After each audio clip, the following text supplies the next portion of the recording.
A chilling case begins with a meal that ended in death. Welcome to Weird Script Den.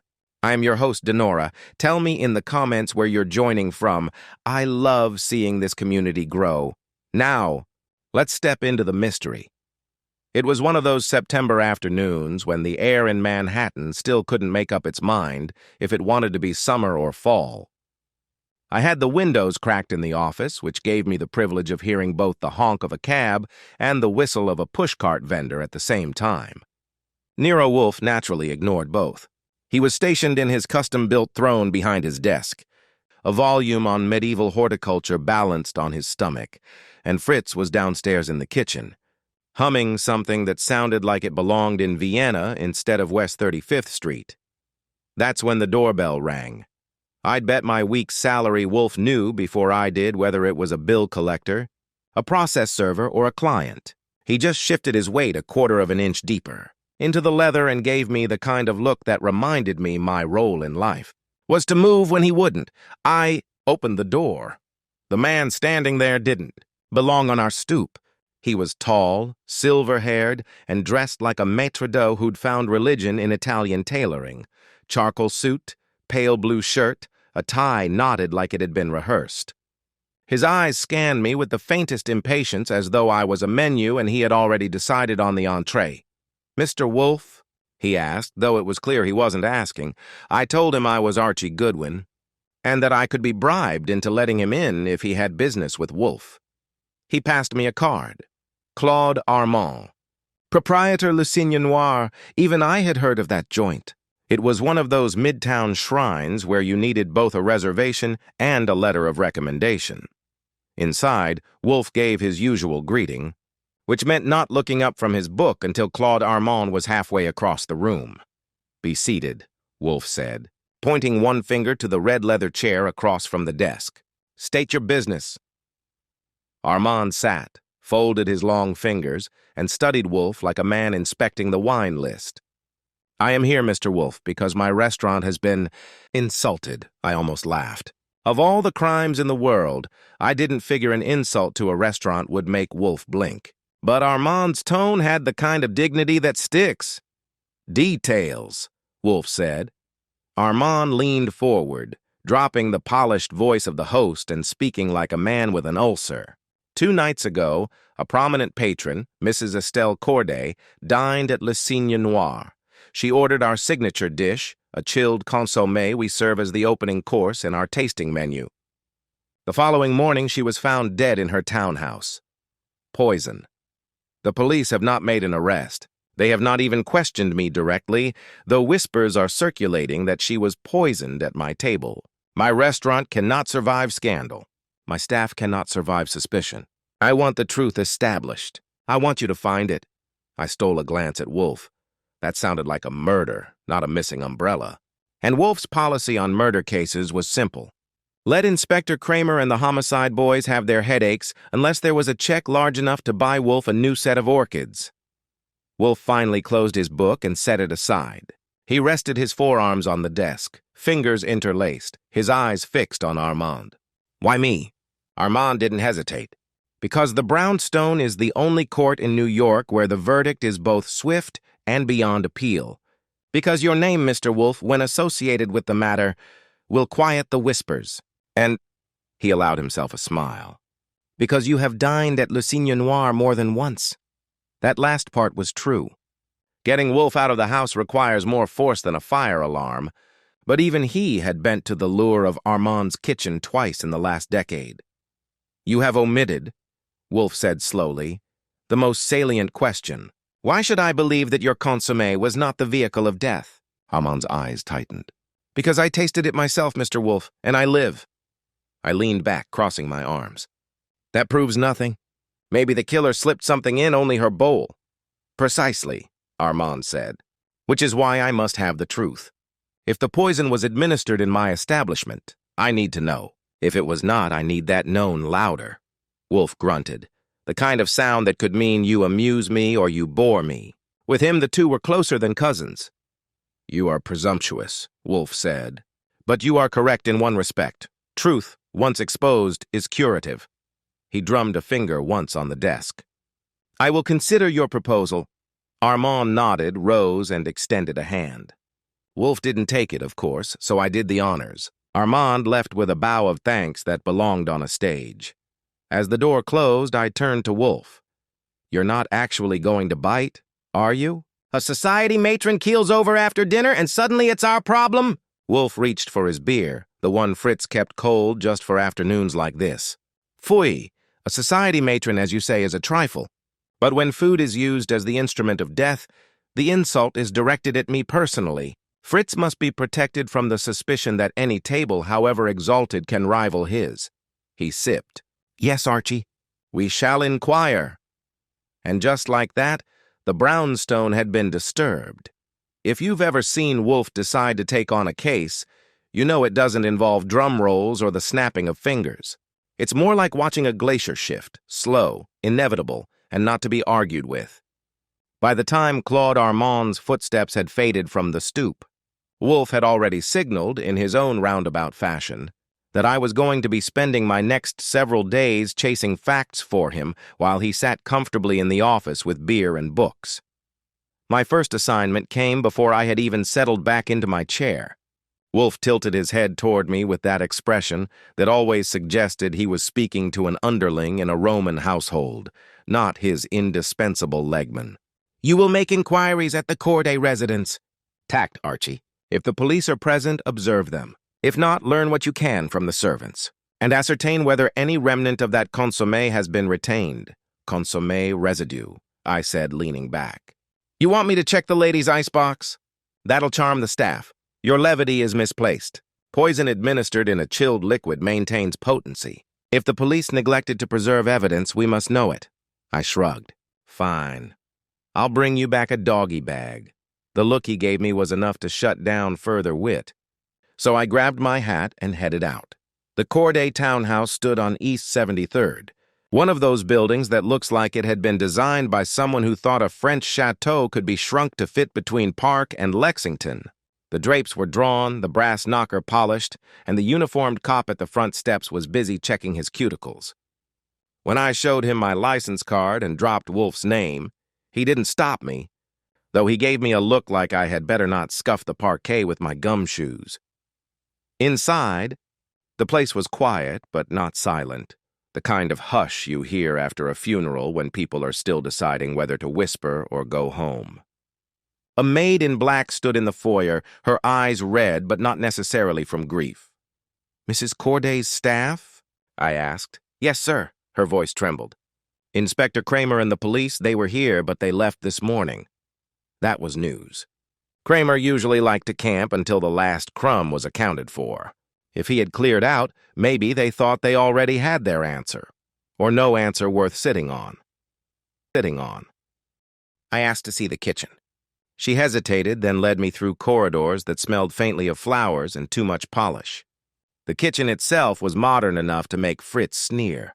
Chrome fixtures, enamel counters, a refrigerator large enough to store a side of beef. I poked around, asking if any of the consommé from the fatal dinner had been left. The cook, a thick-set woman with arms like rolling pins, said she'd prepared no consommé that night. Mrs. Corday had dined at Le Cygne Noir, not at home. All they had were leftovers from the staff meal, nothing resembling chilled broth. That was that for evidence, though I did note a bottle of sherry half-finished on the counter. The cook noticed my glance and scowled. That's mine. I drink after work. I let it pass. The next step was the drawing room, where I found the Corday butler, a narrow man named Greaves, whose expression suggested life had failed to meet his standards long ago. He confirmed that Mrs. Corday had returned from her dinner around 11, dismissed her driver, and retired upstairs. The maid had discovered her body at 7 the next morning. A doctor had been summoned, then the police. No callers, no visitors, no disturbances? I asked. None that passed through this door, Greaves said. It was too neat. A society matron dines out, comes home, goes to bed, and turns up dead. No witnesses, no disruptions, nothing to complicate the picture, which made it suspicious in itself. I asked for a list of recent visitors and got a dry cough in return. Greaves explained that such records weren't kept, though he admitted Mrs. Corday had many acquaintances. some welcome, some not. Her circle was wide. I didn't push further. The man was stone. But I had enough for Wolfe. No remnants of the poison, no tampering in the kitchen, and no clear sign of how the fatal dose had been administered. Which meant for the moment the restaurant was still the prime suspect. On my way out, I caught a glimpse of a photograph in the hallway, a framed shot of Mrs. Corday, all pearls and poise, smiling next to a younger man with the kind of looks that usually get hired for cigarette ads. It wasn't her late husband. He'd been dead 5 years. This was someone else. I asked the maid who he was. "That's Mr. Leonard Vale," she said softly. He was close to her. Close enough to get framed in the family hallway, which meant close enough to matter. I filed the name away and stepped back into the Manhattan air, which suddenly felt thicker. There was more here than an unfortunate dinner. Someone had stirred the consommé of Mrs. Corday's life long before she lifted a spoon, and Wolfe was going to want me to taste every ingredient.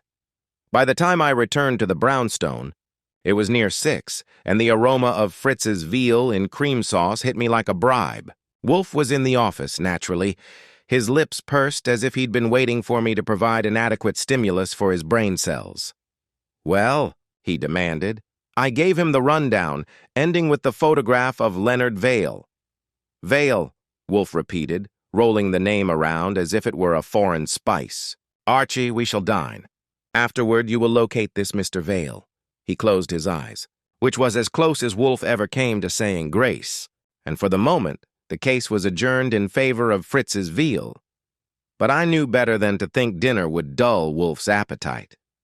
This was only the first course. Dinner had the effect it usually did on Wolfe, which is to say it put him in a mood that hovered somewhere between civil and contemplative.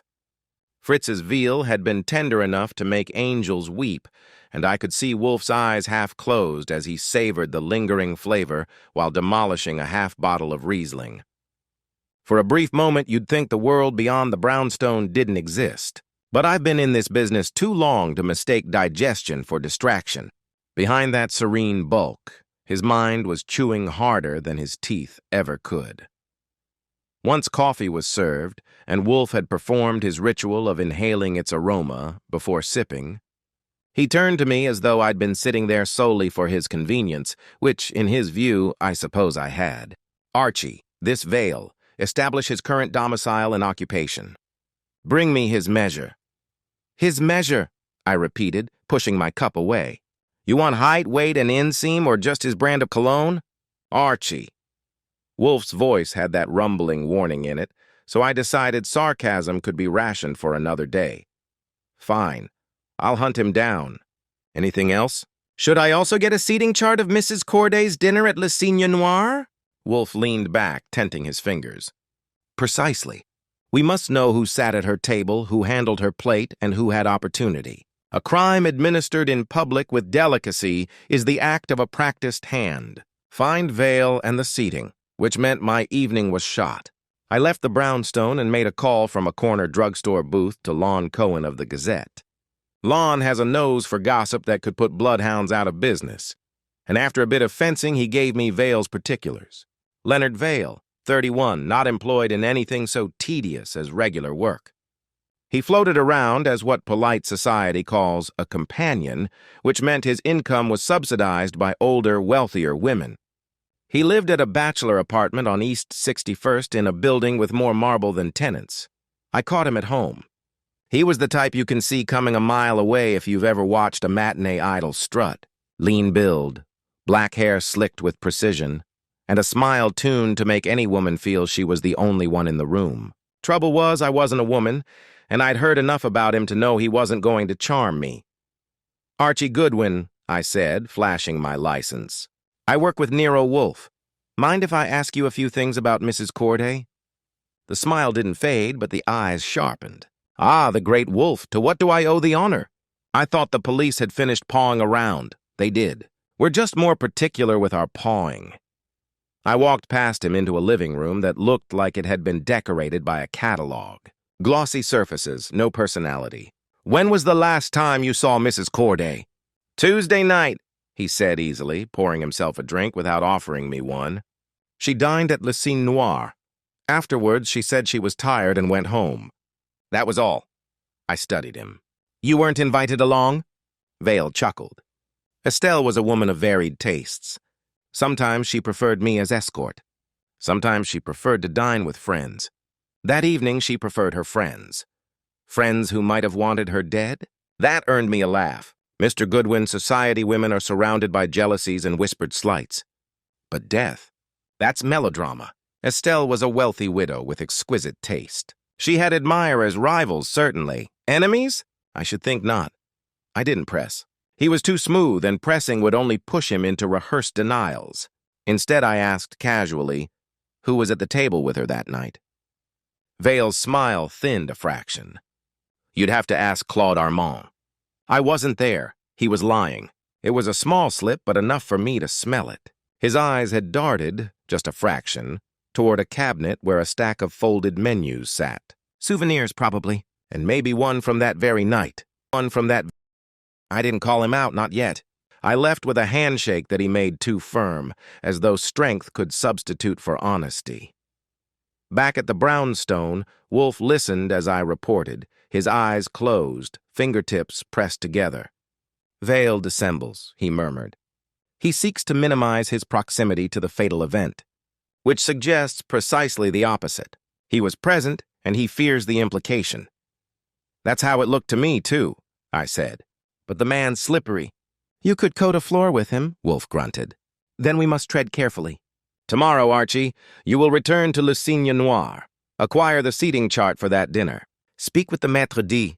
If necessary, press Armand. But first, tomorrow morning, we must learn from Inspector Kramer what the police possess in the way of evidence. He will bluster, he will rage, but he will not withhold entirely. Summon him here at 11. You want Kramer here? I raised my brows. At 11? That means delaying your orchids. Wolfe's lips twitched. Then he had better be prompt. And with that, he dismissed me with the finality of a man closing a book. I knew what that meant. Tomorrow was going to start with Kramer in Wolfe's office, which is never a recipe for serenity. And if Leonard Vale thought his lies had slipped past unnoticed, he was in for a surprise. Wolfe had begun to set the table, and sooner or later everyone would be served. Kramer showed up the next morning at precisely 11, which for him was suspiciously punctual. Usually, he liked to make an entrance a few minutes late, red-faced and already barking, so I knew he had something on his chest heavy enough to hurry him along. He stomped into the office without waiting for me to announce him, tossed his hat onto the couch like it had offended him, and planted himself in the red leather chair opposite Wolfe. "Wolfe," he growled, "if this is some stunt to make me your errand boy, forget it. I don't come running just because you snap your fingers. Sit, Inspector." Wolfe rumbled from behind his desk, not rising a fraction of an inch. "Your petulance is wasted. You would not have come if you did not intend to speak." Kramer glared, his cigar stub working up and down as if it might take a bite out of Wolfe's carpet. He finally settled deeper into the chair and blew smoke like an artillery barrage. "All right. What do you want?" "Information," Wolfe said simply. "Mrs. Estelle Corday, cause of death." Kramer jabbed the air with his cigar. "You already know it, poison. Cyanide administered within hours of her death. Likely in that fancy soup she had at Le Cine Noir. That's where the trail points." Wolfe's brows lifted. Likely? Surely the great Inspector Kramer is not resting a case on conjecture. Kramer's cheeks darkened. "We had the body tested, Wolfe. Cyanide in her stomach contents. Traces on the rim of the soup bowl, too, confirmed by the lab." "You think that's conjecture?" I whistled low. That was more than we'd expected. If the poison was on the bowl itself, then somebody had doctored her serving after it was poured, not in the kitchen pot. That narrowed things down to whoever handled her place-setting at the table. Wolfe took it in stride, folding his hands across his middle. "Then your case is airtight." "Why waste time with me?" Kramer snorted. "Because the DA doesn't like airtight cases when they're built on sand. We can't pin it on anyone yet. The waiter swears he served everyone the same way. The kitchen swears nothing was tainted before it left, and nobody at the table admits to seeing anything. Unless I can prove someone slipped it into her bowl while she was busy batting her eyelashes, we've got nothing but smoke. Wolfe closed his eyes briefly, as if pained by the sound of incompetence. You have interviewed the fellow diners? Every last one. A Mrs. Penelope Griggs who couldn't stop crying. A Mr. Henry Baird who couldn't stop drinking. A pair of society nobodies named Lyle and Veronica Ames. And her supposed companion, that pretty boy Vale. All of them swear they saw nothing. Foy. Wolfe waved a hand. You expect truth from the self-interested? Futile. Thank you, Inspector. That suffices, Kramer exploded from his chair. Suffices? What the hell are you cooking up, Wolfe? If you're sitting on something and holding out, I swear... Calm yourself. Wolfe's voice cut through the bluster. If I discover anything of substance, you will be informed. Meanwhile, attend to your duties. Good day.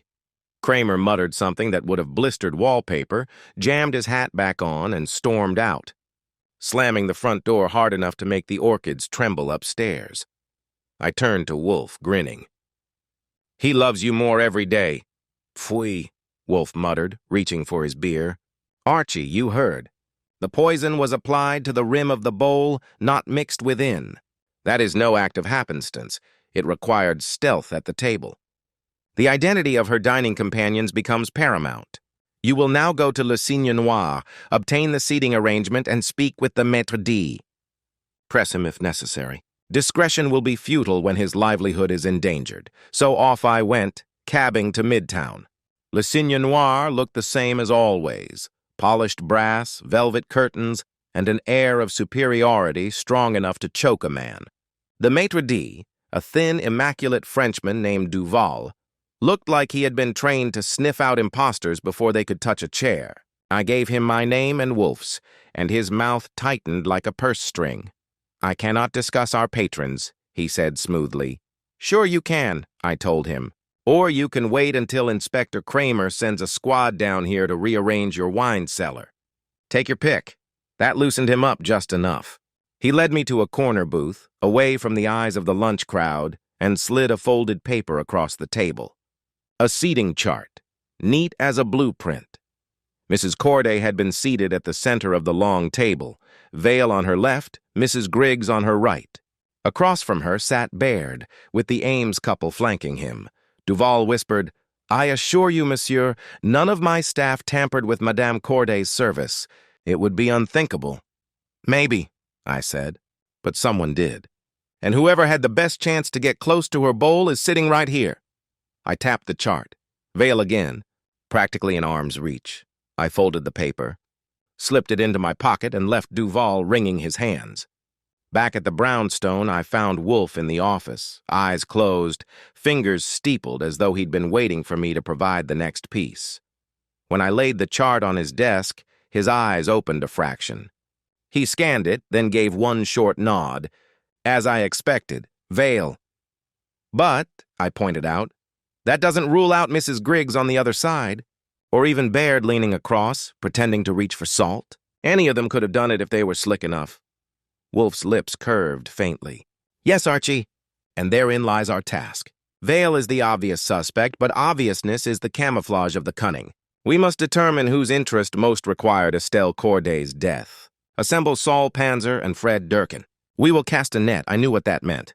The brownstone was turning into headquarters, and Wolfe was beginning to tighten the circle. The consommé might have been served cold, but the case was just starting to heat.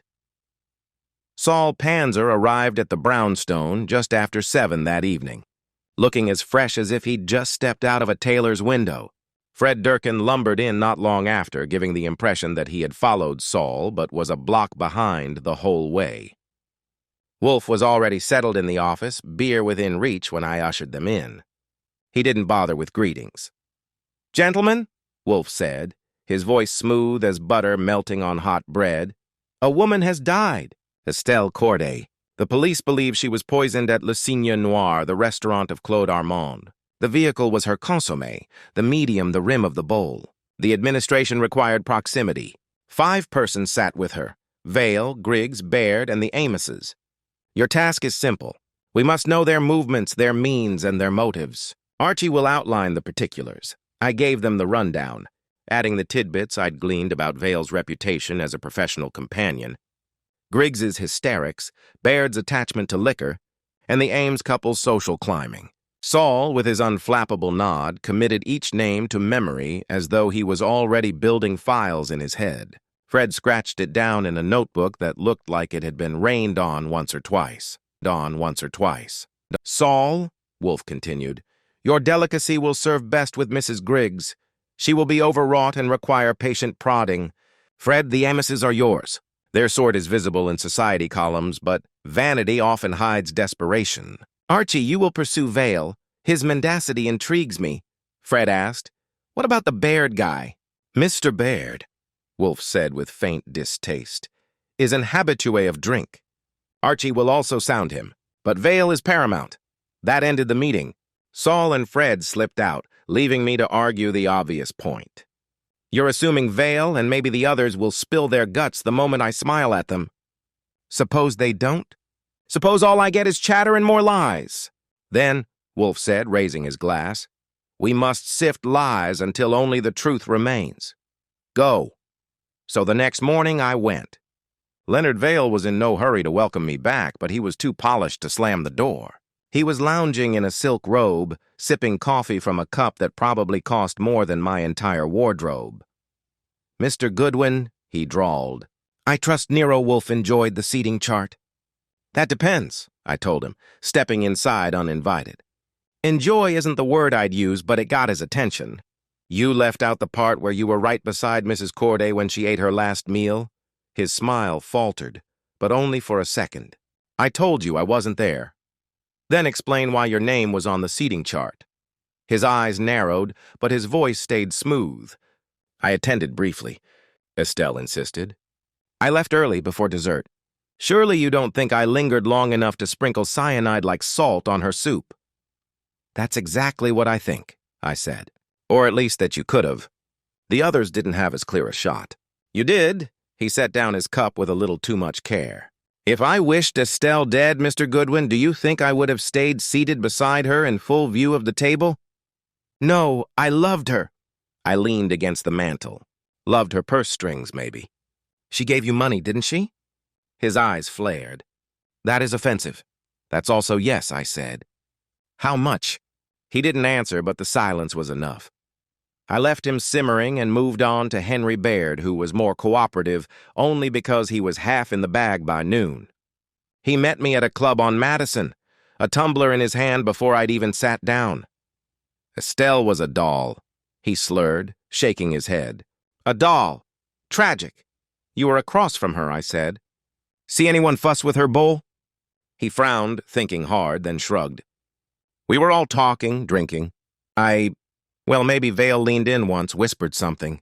But he always did that. He was practically glued to her side. That little nugget was worth the price of 2 rounds. I pressed him for more, but he had nothing except a hazy recollection that Mrs. Griggs had been crying into her napkin even before dessert. Back at the brownstone, I relayed it all. Wolfe listened, motionless except for his lips pressing into a line. Vale lies, he said finally. He claims absence when presence is proven.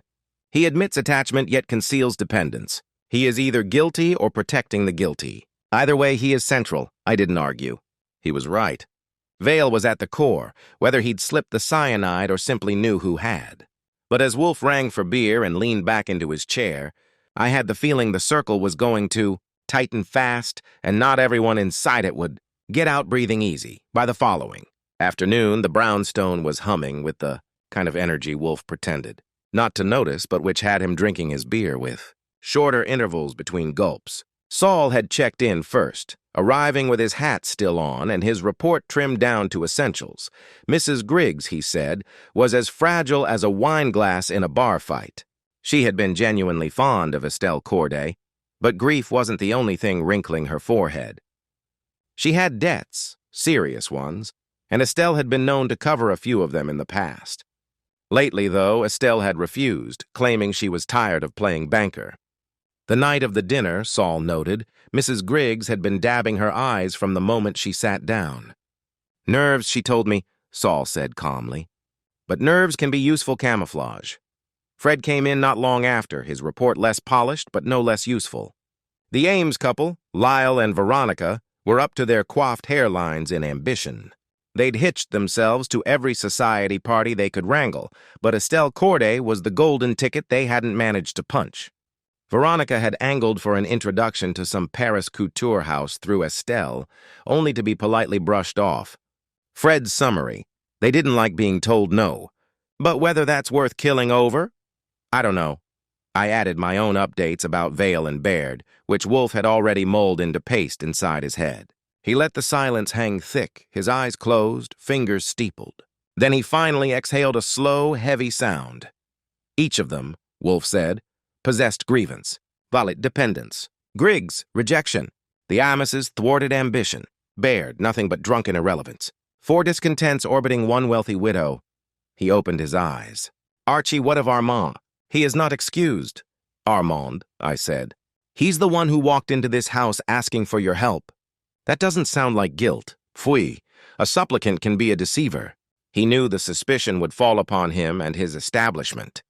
If he wished to inoculate himself against police suspicion, what better way than to hire me? You will return to him.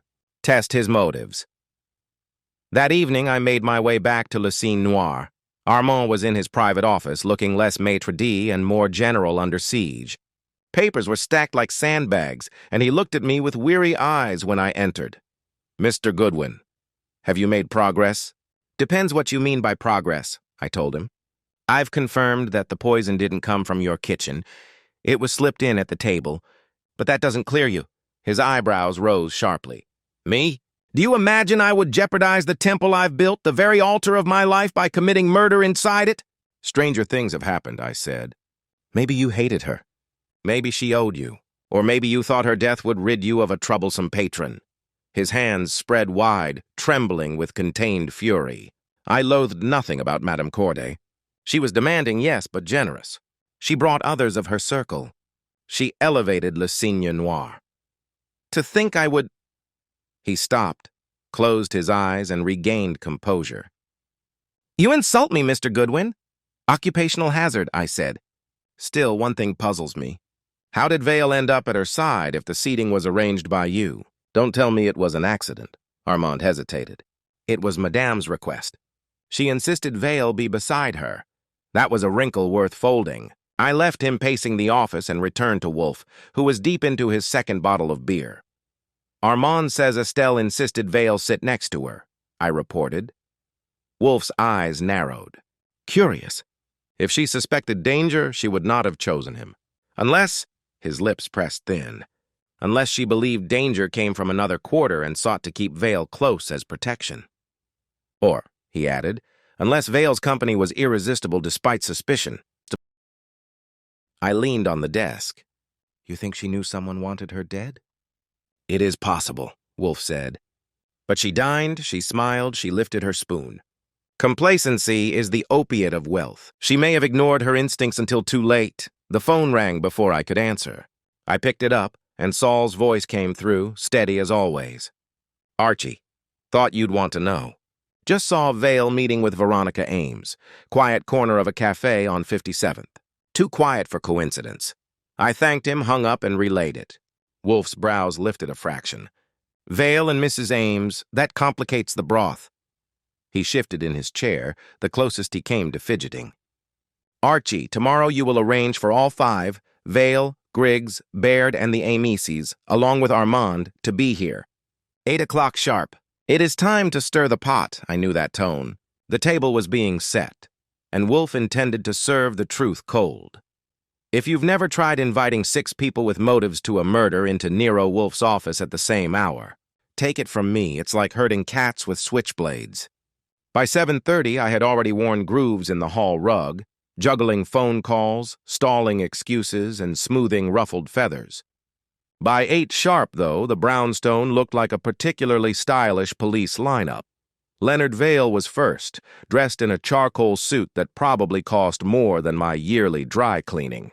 He lounged in the red leather chair like he owned the place, though his eyes darted around as if trying to spot exits. Next came Mrs. Griggs, pale and trembling, her handkerchief already damp. She clutched her handbag like it contained her last shred of dignity. The Ameses arrived together, Veronica in a fur stole too heavy for the weather, and Lyle with the permanent smile of a man who lives in his wife's shadow. Baird lumbered in after them, smelling of gin before he even sat down. Armand was the last, crisp as ever but taut around the mouth, as if entering Wolfe's domain was like stepping into a rival cathedral. Wolfe sat immovable behind his desk, his bulk filling the chair, his eyes half-lidded but sharp. Fritz had laid out extra chairs, and the room felt tighter than usual. You could taste the nerves. "Ladies and gentlemen," Wolfe began, his tone smooth as chilled custard, "you are here because the death of Estelle Corday lingers unresolved. The police stumble. The press salivates. You are each entangled, whether by proximity, grievance, or advantage. Tonight we will untangle," Baird snorted. "Sounds like a parlor game, Foy," Wolfe rumbled. "Death is no game, Mr. Baird. It is a reckoning. You sat across from the deceased. You witnessed nothing because you were soaked in liquor. You are dismissed as an observer, but not as a suspect." Baird flushed but subsided into his chair. Wolfe's eyes moved to Mrs. Griggs. "You, madam, wept into your napkin long before dessert. Your grief now may be genuine, but your tears then served another purpose. To distract. To mask," her voice trembled. I adored Estelle. She was my friend. "And your banker," Wolfe said coldly. "She refused further loans. Your desperation was profound. Desperation is motive." Mrs. Griggs dissolved into sobs, which earned her sympathetic glances, but no relief from Wolfe's gaze. He turned next to the Ameses. "You sought advancement through Mrs. Corday. She denied you. You simmered with resentment. That, too, is motive. And last, Vale." Vale straightened, flashing his rehearsed smile. "Surely you don't expect anyone to believe I would harm Estelle. I loved her." Wolfe's eyes gleamed. "Love, Mr. Vale, is often measured in currency. You were dependent on her largesse. Should she discard you, your comforts vanish. A precarious position. And yet you were not discarded." Vale's smile flickered. "No, of course not." "Indeed," Wolfe murmured. "Because she chose you to sit beside her. She trusted you, perhaps. Or perhaps she wished to watch you. Regardless, the opportunity was yours." Armand shifted stiffly in his chair. "Mr. Wolfe, I must protest this theater. My establishment cannot be smeared by implication." Wolfe silenced him with a raised finger. "Your establishment, Monsieur Armand, is already tainted. You had motive enough to approach me, hoping my reputation might cleanse you. But the truth requires more than performance." The silence thickened. Each face caught in the web Wolfe spun. He leaned back, his voice calm, but waited. The poison was not in the pot, but on the rim of one bowl. It was administered at the table, in plain sight of all, yet hidden by distraction. That is the key. While Mrs. Griggs wept, while Baird drank, while the Ameses flattered, the act was committed. Vale's jaw tightened. "You can't prove it was me?" "No," Wolfe asked softly. "On the contrary, your denial is proof enough. You first claimed absence, then admitted presence. You lied, not once but twice. Lies are the refuge of guilt." Mrs. Griggs gasped, and Veronica Ames's eyes widened with a flicker of satisfaction she tried to hide.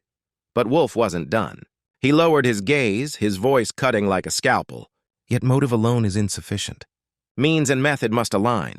Vale, you leaned in often, whispering. "Witnesses confirm it. One lean was enough. The poison, concealed perhaps in a ring, a capsule, a fingernail-sized packet, was applied in the moment Mrs. Griggs distracted the table with her tears. Swift, silent, unseen.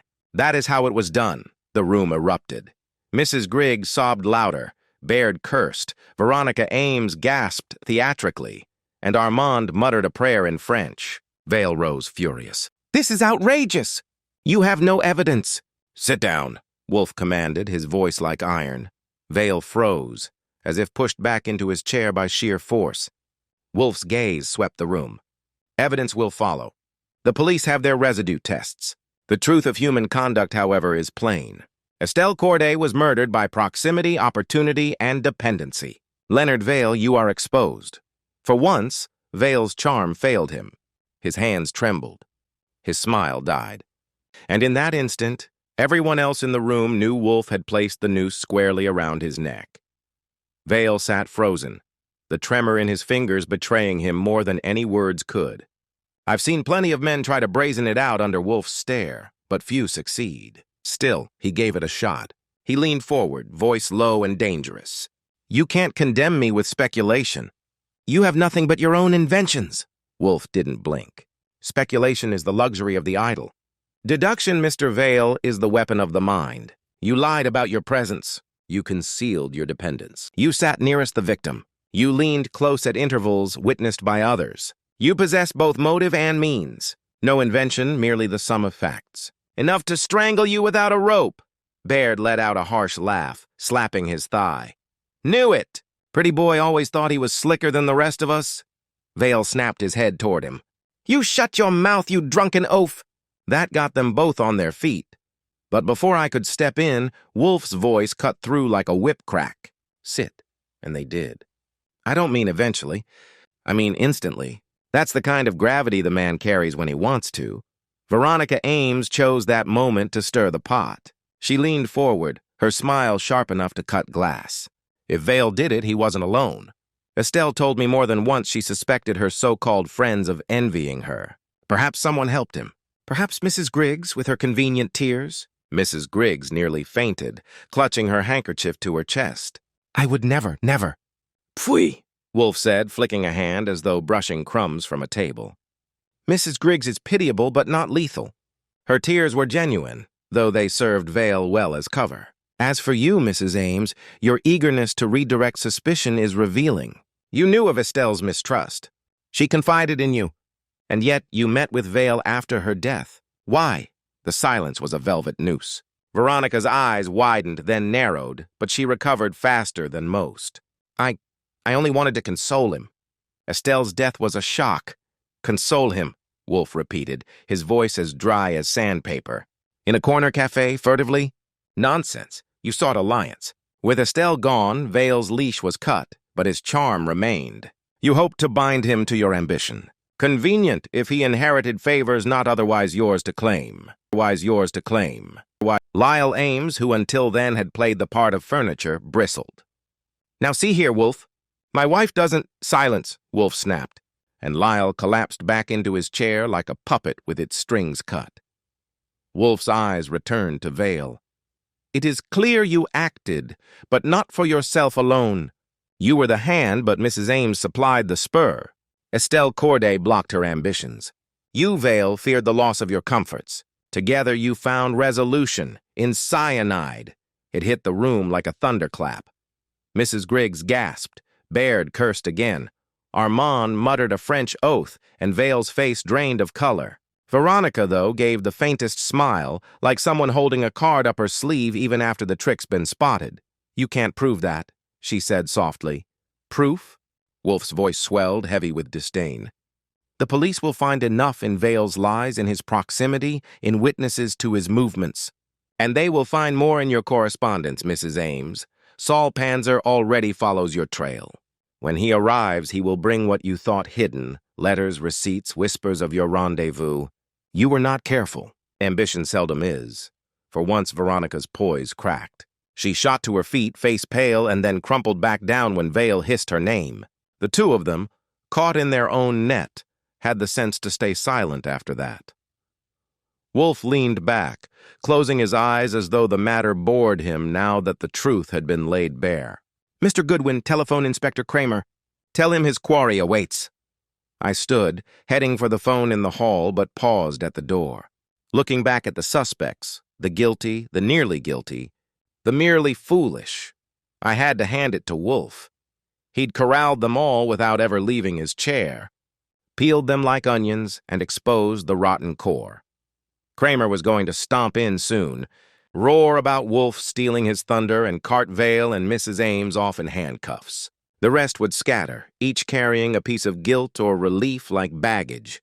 And Wolfe, he'd reach for his beer, sigh at the interruption of his evening, and remind me that human folly always tastes the same, whether served hot or cold.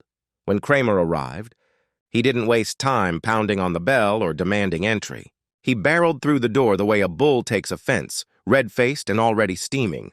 I met him in the hall and gave him the kind of grin you reserve for someone who's about to chew nails.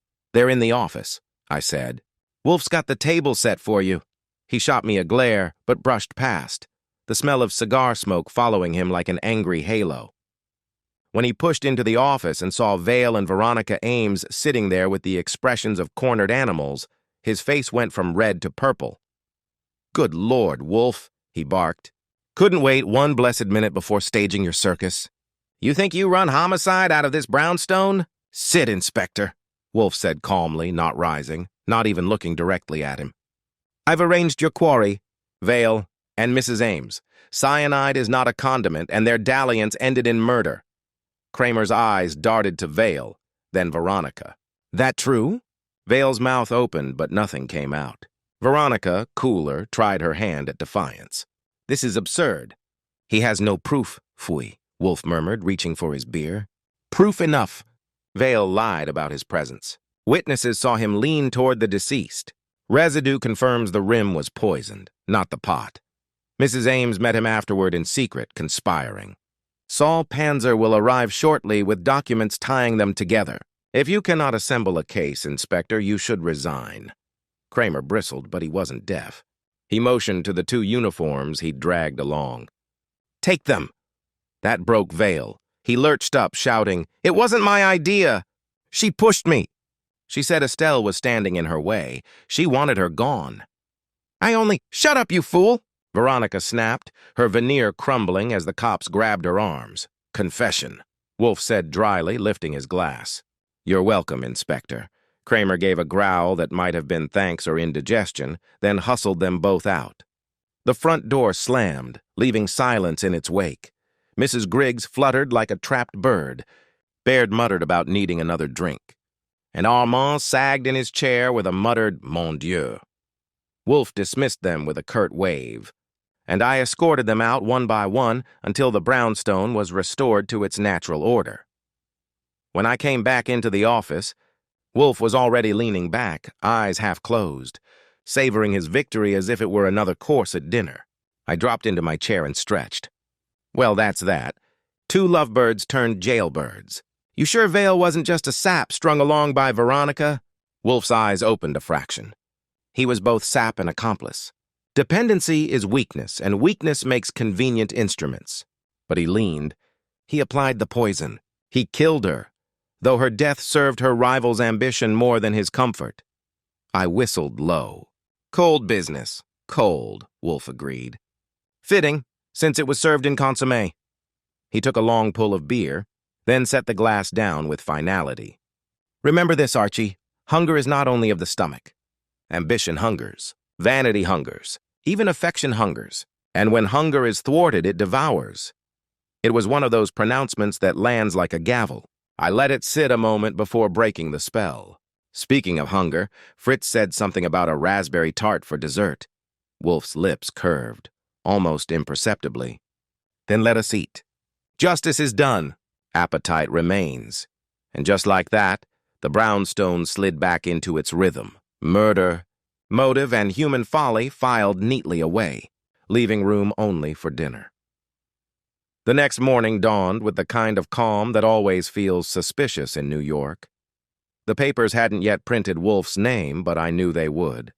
Vale's confession, half shouted, half stammered, was enough to make headlines, and Veronica Ames's fall from mink to mugshot had the society pages salivating. By noon, Lon Cohen was already calling me, begging for a quote. I told him to print that Wolfe had solved it between mouthfuls of veal, which earned me a groan and a threat to cut me off from his tip sheets. Wolfe naturally was unbothered. He spent the morning with the orchids, as though cyanide and scandal had no business competing with cattle-yass. When he finally emerged for lunch, he was in his usual form, silent until Fritz set the plates down, then consuming with a deliberation that made you wonder if chewing was part of his philosophy. Only afterward did he speak, leaning back and fixing me with that heavy-lidded gaze. "Archie, do not indulge yourself in the belief that the matter is neatly concluded." I blinked. "Vale and Mrs. Ames are in custody, Kramer has his confession, and the DA will have a field day. What's left? Dessert? Fui." He wiped his mouth with precision. Confession is not truth. Vale confessed because he is weak, not because he is guilty alone. Veronica Ames may have prodded, but she lacked opportunity. Vale administered the poison, yes, but why? For himself? For her? Or for another? That was Wolfe for you, unwilling to let go even when the world thought the case wrapped in ribbon. I leaned back in my chair, arms folded. You think there's a puppeteer behind the puppeteer? His lips curved faintly. Think? No? Suspect? Always. It was mid-afternoon when Saul Panzer arrived, carrying a neat folder under his arm. He greeted Wolfe with his usual unflappable calm and handed over the file. Letters, he said. Veronica Ames wrote to Vale. Promises, enticements. She dangled influence and introductions if he would rid her of Estelle. Nothing too direct, but damning in context. Wolfe skimmed them, grunting. Sufficient for conviction, perhaps, but not for satisfaction. These were bait, not strategy. Someone supplied the idea. Mrs. Ames is vain, but not cunning. Then who? I asked. Wolfe closed the folder, his eyes distant. We must inquire further into Mrs. Corday herself, whom she threatened, whom she intended to disinherit, whom she angered beyond forgiveness. Vale and Ames were executioners, but perhaps not the architects. It was at that moment the phone rang. I answered, and a voice identified itself as Greaves, the butler from Corday's townhouse. His tone was low, almost conspiratorial. Mr. Goodwin? I thought you should know. Before she died, Mrs. Corday had her solicitor draft a new will. She meant to cut someone out. The papers were signed, but not yet filed. I don't know the details, but it may matter. It may matter. I thanked him, promised discretion, and relayed the message. Wolfe's eyes gleamed. Ah, that, Archie, is the marrow of it. A new will, a removal. That is motive distilled. You will fetch the solicitor. Bring me the name. By 5 o'clock, I was in a cramped office on Madison, staring across a desk at a man named Horace Levin, who had spectacles thick enough to start a fire. He confirmed it readily. Estelle Corday had signed a new will the very morning of her fatal dinner. One beneficiary was removed entirely. The name, Leonard Vale. Back at the brownstone, I delivered it with relish, as though handing Wolfe a cigar he'd been craving. He nodded once, heavy and deliberate. So, Estelle Corday meant to discard him. Vale's dependence made him desperate. Mrs. Ames dangled her vanity as pretext. Together they justified the act, but the true engine was the will. She cut him off and he retaliated. I sat, letting it sink in. So in the end, it wasn't about Veronica's ambition. It was about Vale's panic. She was just smart enough or stupid enough to egg him on. Precisely, Wolfe said. He lifted his beer, gazing into the amber depths. The hunger I spoke of, Archie, dependency is the fiercest hunger of all. Vale's appetite devoured him, and Mrs. Ames, blinded by ambition, became his accomplice. They are both culpable, but the true cause was not love, nor rivalry, nor vanity. It was fear. Fear of being cut off. Fear of hunger. He drank deeply, then set the glass down with finality. Justice is not always elegant, but it is always cold. That was Wolfe's last word on it. By the next day, the papers had their headlines, Kramer had his case, and the brownstone returned to its rituals. Orchids in the morning, meals precise, beer at set hours.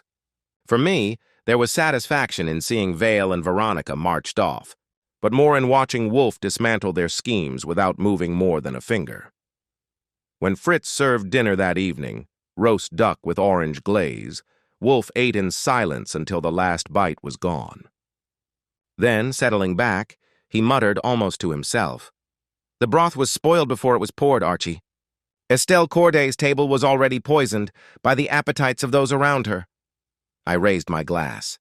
To appetites, then. May they never be fatal at this table, Wolfe grunted, which in his language meant agreement, and reached for his beer. And just like that, the brownstone, sanctuary of order in a city of chaos, swallowed the whole affair into silence, until the next knock at the door.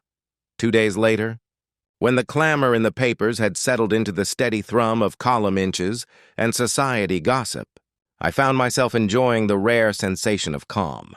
Wolfe was back in his chair, content with orchids and books, and Fritz was indulging in a string of elaborate menus as if rewarding the household for surviving another murder.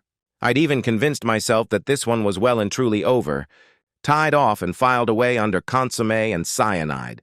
But murder has a way of lingering. It started with a call from Lon Cohen. He was trying to sound casual, which for Lon meant his voice cracked twice before he got to the point. "Archie, word is the DA isn't rushing Vale's indictment." Something about corroboration. "And there's talk, ugly talk, that maybe Wolfe got ahead of himself." I kept my tone even. "When has Wolfe ever been behind?" Lon huffed. "That's not the point. Someone's whispering that Vale's confession was coached, that Ames was a scapegoat, and that maybe, just maybe, the real poisoner slipped away while everyone was watching your boss strut." I hung up without promising him a thing, but it left a sour taste. Wolfe had nailed it, I was sure, yet doubt is like mildew. Once it creeps in, it doesn't let go easy. When I reported the call, Wolfe only grunted and reached for his beer. "Archie, imbeciles require chatter. It sustains them." "Maybe so," I said, "but chatter grows legs. If Vale decides to retract, or if Veronica Ames's lawyer gets clever, Kramer will be back here foaming at the mouth. You know that." His eyes narrowed. "Vale will not retract. He lacks the spine. But you are right, Archie. Others may attempt to reshape the narrative. If we are to secure it, we must consider again the possibility of a third hand." I stared. "You still think someone else was pulling strings?" "Not think. Suspect. Vale acted, but perhaps he was not first to conceive. The will was motive, yes, but who informed Vale of its change? Who whispered to him that his comforts were about to be stripped away? Vale was too indolent to discover it himself. That was a point I hadn't chewed on. Greaves had told me about the will, but how had Vale learned in time to act that very evening? Someone had carried the news from solicitor to supper. So I went back to the Corday townhouse. Greaves received me in the foyer with his usual starch, but when pressed, he admitted something new. The maid, he said, had overheard a conversation days earlier. Mrs. Corday had confided to Penelope Griggs about the new will, perhaps out of habit or loneliness. I found Mrs. Griggs at her apartment. Draped in black, her nerves wound tighter than piano wire. When I asked, she broke down in tears, admitting Estelle had told her about the will. She said she was tired of supporting parasites, that she was cutting Leonard off. I told her she should be careful. Men like him don't take rejection kindly. "And did you," I asked softly, "share that with Vale?" She shook her head violently, then hesitated. He pressed me afterward. He asked why Estelle seemed distant. I may have hinted. I didn't say it outright. But he guessed. He always guessed. That was enough. Vale hadn't stumbled into panic. He'd been nudged. Mrs. Griggs, desperate and careless, had lit the fuse even if she hadn't struck the match. Back at the brownstone, Wolfe listened without a flicker. Only when I finished did he sigh. So, the circle closes. Mrs. Griggs, in her need for sympathy, armed Vale with knowledge. Vale, in his panic, acted. Mrs. Ames, in her vanity, abetted. And Estelle Corday, blinded by indulgence, trusted them all. A sordid chain, each link weak, together strong enough to kill. I leaned against the desk. "So what do we do with Griggs?" "She didn't poison anyone, but she handed him the motive." Wolfe's eyes closed. "We do nothing. Guilt in law is one thing. Guilt in conscience is another. She will bear hers, heavier than any punishment could be. The law requires Vale and Ames. Justice, however, will not absolve Mrs. Griggs, nor should it. There it was, the Wolfe brand of finality. Not neat, not merciful, but exact. For him, the case was done. For me, it was one more lesson in how human weakness can kill faster than cyanide. That night, over Fritz's duck terrine, Wolfe raised his glass and offered one of his rare pronouncements. "Archie, remember this. Truth, once served, is never warm. It is cold, unyielding, and often bitter. But it nourishes, nonetheless." I clinked my glass against his and grinned. "I'll drink to that. Just so long as Fritz keeps the menu poison-free." Wolfe grunted, and the brownstone once again folded back into its rhythm. Orchids, food, beer, and silence, until the next storm broke against its walls. The calm held for 3 days, though it was the sort of calm you don't trust. a stretched silence before the floorboards creak. Wolfe retreated to the orchids in the mornings, returned to his desk by late afternoon, and consumed Fritz's creations with the appetite of a man who believed his palate was the only truth worth defending.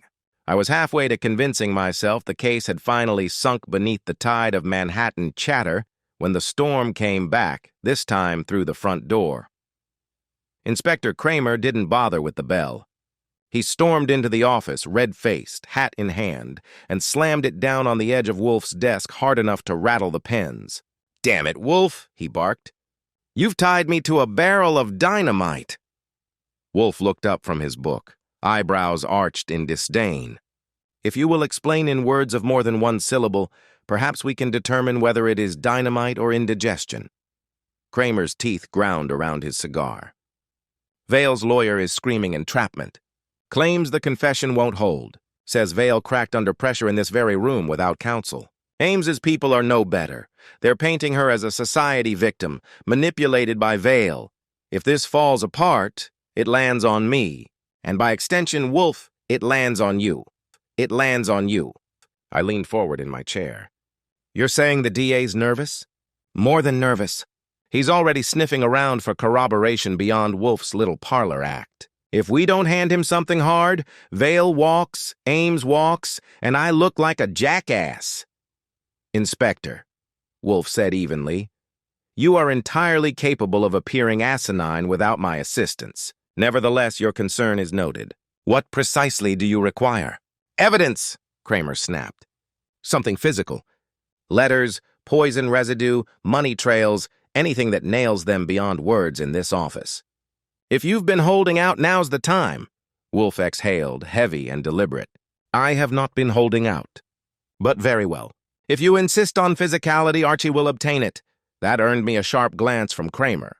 "Goodwin better move fast. The DA's already calling a hearing." When he'd stormed back out, Wolfe turned his eyes on me. "Archie, the letters Saul obtained were bait, not chain. Vale's panic stemmed from knowledge of the will. The solicitor's draft, unfiled, is the keystone. You will secure a certified copy. It will demonstrate motive with irrefutable clarity." So off I went again, retracing steps I thought I was done with.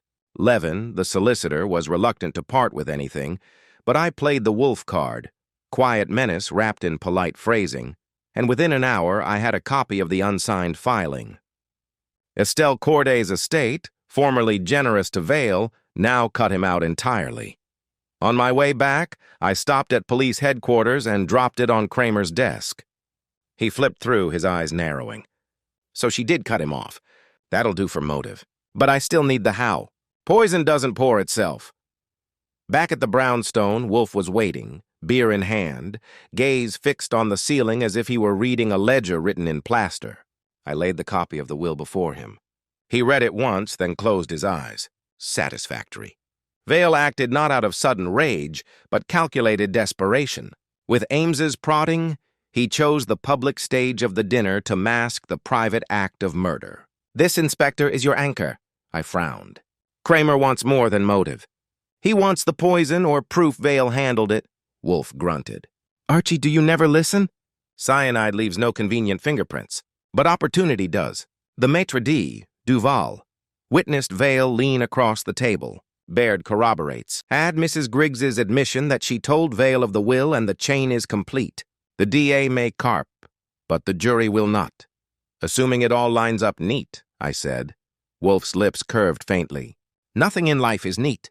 But truth, Archie, is resilient. It survives noise." That evening, as Fritz laid supper before us, trout in almond butter, Wolfe finally allowed the case to recede into silence. Between mouthfuls, he muttered one of those lines that carried more weight than he'd ever admit. "Dependency, Archie, is the most lethal poison of all. It corrodes will, corrodes loyalty, corrodes sense. Estelle Corday was murdered long before cyanide touched her lips. She was murdered by the appetites she fed." I raised my glass, half in toast, half in weary agreement. "Then here's to independence. May it never kill the consommé." Wolfe gave me a single grunt, which in his language was as good as a smile, and we finished the trout in silence. The case had left its mark, but the brownstone had returned to its rhythm, untouched and untouchable, waiting for the next knock at the door. Now, generate the final section of the story, ensuring a satisfying resolution. Maintain the logical progression of clues and character arcs, delivering the final reveal smoothly while keeping the ending impactful and true to the detective's style. The following week proved that Kramer's temper, the DA's caution, and the newspaper's appetite for scandal were all operating at full throttle. Vale tried to retract his confession under his lawyer's whispering. Veronica Ames attempted to drape herself in silk and innocence, and the society pages painted Mrs. Griggs as a tragic victim of nerves. But the copy of the will, combined with Saul's discovery of Veronica's letters and Duval's testimony about Vale's whispered lien, formed a chain strong enough to hold. By the time the hearings began, the case was nailed down tighter than Fritz's preserves. Vale broke on the stand. He tried to cast blame on Veronica, then to downplay his own role, but every word only confirmed Wolfe's construction of the crime. Veronica's poise cracked when confronted with her letters. The Ames name sank like a stone in polite society, while Vale's charm evaporated the moment he was shackled to a cell. Mrs. Griggs, never charged, withdrew from the scene, her guilt gnawing at her more effectively than any indictment. Baird went back to his bottles, muttering his versions of events to whoever would listen, and Armand worked double shifts at Le Cygne Noir to cleanse his restaurant's reputation. The city moved on, but the brownstone remained still, unaffected. One evening, as autumn's chill pressed against the windows, Wolfe and I sat across from each other. He had just finished a pheasant Fritz had roasted to perfection, and he leaned back, sipping beer, his voice calm. "Archie, the lesson is simple. Estelle Corday invited wolves to her table, and she mistook their hunger for devotion. Vale's dependence, Mrs. Ames's ambition, Mrs. Griggs's desperation, they were all poisons long before the cyanide. The dinner was merely the stage upon which their appetites revealed themselves." I smirked. "So the moral is never serve consommé to hungry wolves?" Wolfe's lips twitched. "Phooey. The moral is this. Indulgence feeds weakness. Weakness invites betrayal. And betrayal, Archie, is always served cold." He reached for his second bottle of beer, and Fritz came in with a tray of apple tart that filled the room with warmth. The case of Estelle Corday, the murder served cold, was folded away into memory. Justice had been done, the brownstone restored, and Wolfe, immovable, implacable, and precise, remained king of his domain. As for me, I raised my fork, grinned, and made the only remark the moment required. Cold-blooded murder, sure, but hot tart for dessert. Balance restored. Wolfe grunted approval, and the silence of the brownstone closed in again, steady as ever, until the next disruption arrived to rattle its walls.